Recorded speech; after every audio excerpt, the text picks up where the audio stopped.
اور اس کی شرافت کا بھی۔ وہ ایک دم ہنسا اور دروازے سے نکل گیا۔ اس کی بات ایک ایسی گالی تھی جسے برداشت کرنا آسان نہیں تھا۔ میں اس کے پیچھے لپکا ہی تھا کہ گل نے میرا بازو پکڑ لیا۔ چھوڑو، جانے دو اسے سکندر بھائی۔ استاد پیڈرو معنی خیز انداز میں مسکرا رہا تھا۔ ویسے بھی وہ ہاتھ آنے والا نہیں ہے، زخمی سانپ بل میں گھس گیا ہے، میں اسے بھی باہر نکال سکتا ہوں۔ میں نے گل سے بازو چھڑایا اور باہر نکل کے دیکھا، مگر تافو کہیں نہ تھا۔ میں ایک برآمدے میں کھڑا تھا جو انگریزی کے حرف ایل کی شکل میں دائیں جانب بھی پھیلا ہوا تھا۔ ہر بازو میں 2 ہی کمرے نظر آ رہے تھے اور اس کی ساخت بڑے ڈاک بنگلوں جیسی تھی۔ دیواروں کی خستہ حالی کہتی تھی کہ عمارت کا ذاتی وارث اور دیکھ بھال کرنے والا کوئی نہیں رہا۔ شاید کسی نئے ریسٹ ہاؤس کی تعمیر کے بعد رفتہ رفتہ پرانے ڈاک بنگلے کو بھوت بنگلہ مشہور کر دیا گیا ہوگا۔ ناجائز قابضین عموماً پرانے مجرم ہوتے ہیں جو اپنی لاقانونیت کی سلطنت میں کہیں اپنا دارالخلافہ بھی رکھتے ہیں، کوئی ایسا ٹھکانہ جہاں عام آدمی کا گزر نہ ہو اور جسے وہ پناہ گاہ کے طور پر استعمال کر سکے۔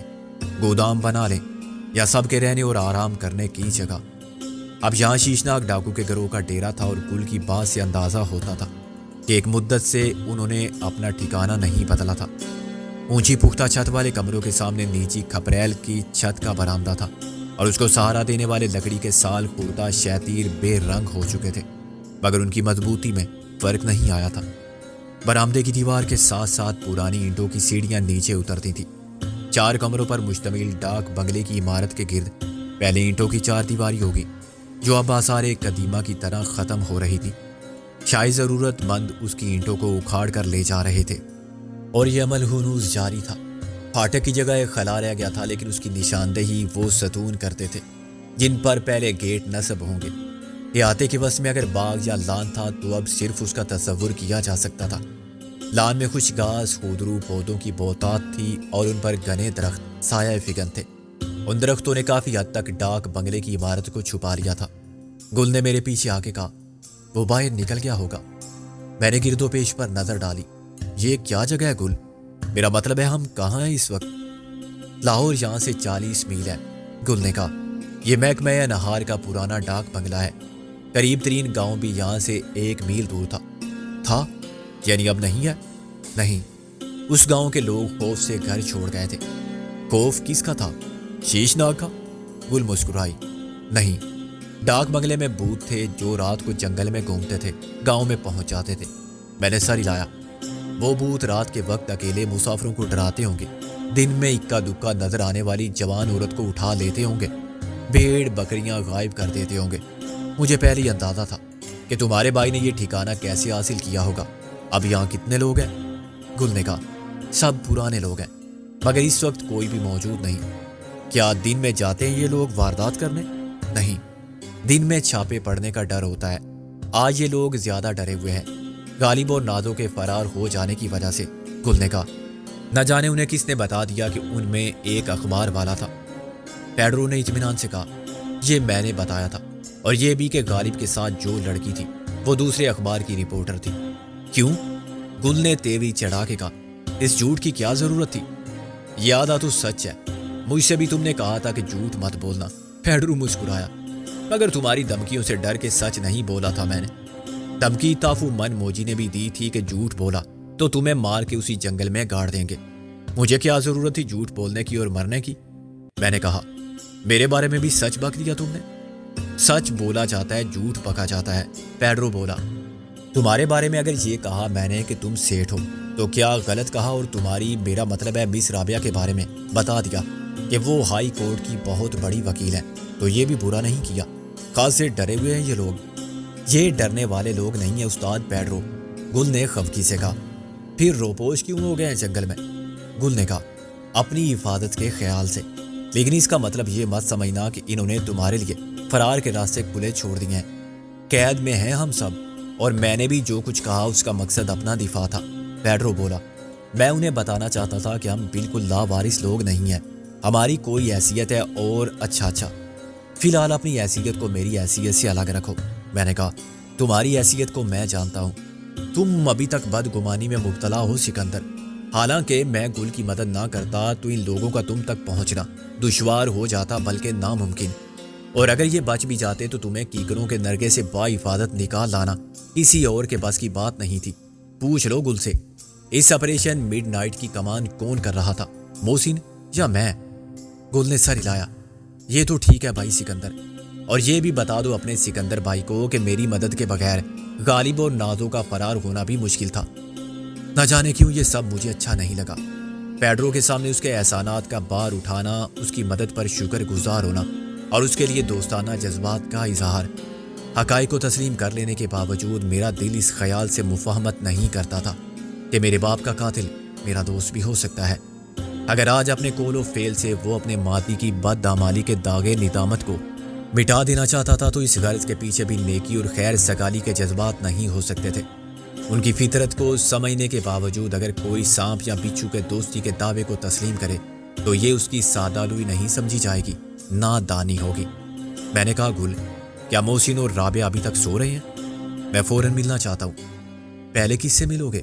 گل مسکرائی۔ محسن سے، میں نے قطعی لہجے میں کہا۔ رابعہ سے کیوں نہیں؟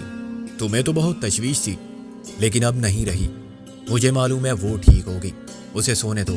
میں نے کہا مجھے تو حیرت ہے محسن پر کہ اسے مجھ سے ملاقات کی جلدی نہیں ہے۔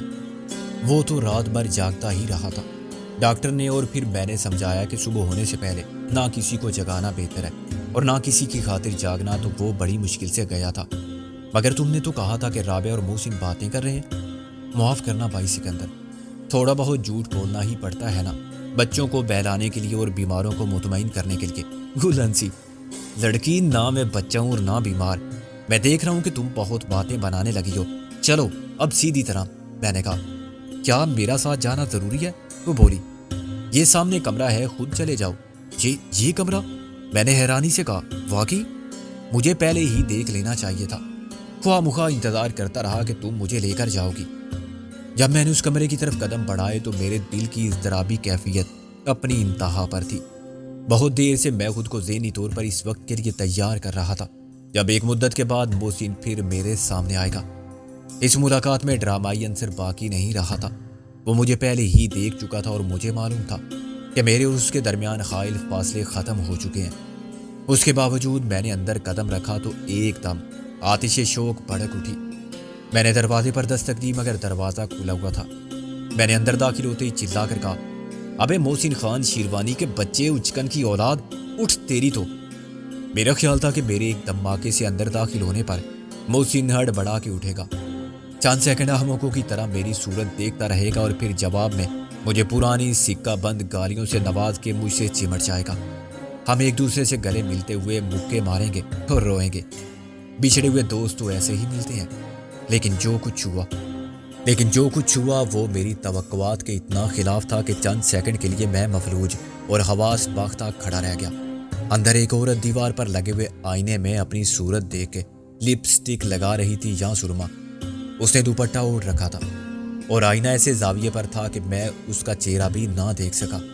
اس کے رنگین ریشمی کپڑے دیکھتے ہی میں رک گیا تھا، مگر اس نے ایک ایسی چیخ ماری جس نے میرے اوسان خطا کر دیے۔ میں نے اکلا کے کچھ کہنے کی کوشش کی لیکن میرے خلق سے بے معنی آوازوں کے سوا کچھ نہ نکلا۔ ایک اجنبی عورت کے کمرے میں یوں دیوانہ وار گالیاں بکتے ہوئے داخل ہونے کا شاک اتنا شدید تھا کہ مجھے پسینہ آ گیا۔ میری سمجھ میں نہ آیا کہ ایسا کیوں ہوا۔ شاید اس وقفے میں جب گل مجھ سے باتیں کر رہی تھی یا تافور پیڈرو بھی وہاں موجود تھے، محسن اٹھ کے رابعہ کی طرف چلا گیا تھا یا کہیں اور۔ اس کمرے میں موجود عورت تافو کی بیوی تو ہو نہیں سکتی تھی مگر کسی دوسرے ڈاکو کی گھر والی ہو سکتی تھی۔ غلطی گل سے ہوئی تھی اور مجھ سے بھی۔ میں نے زبان کی لکنت پر قابو پا کے کہا کہ میں معاف کرنا بہن، میں سمجھا تھا وہ دراصل گل نے مجھے بتایا تھا۔ دوپٹے سے منہ چھپا لینے والی عورت نے چلانا شروع کر دیا، مجھے کیا بتا رہا ہے بے شرم، بے غیرت، اندھے بیل، پاگل، شرابی کی طرح گالیاں بکتا چلا آ رہا ہے اندر۔ کسی کی ماں بہن کی عزت کا خیال نہیں تجھے؟ تیرے اپنے گھر میں نہیں ہے کوئی نامراد؟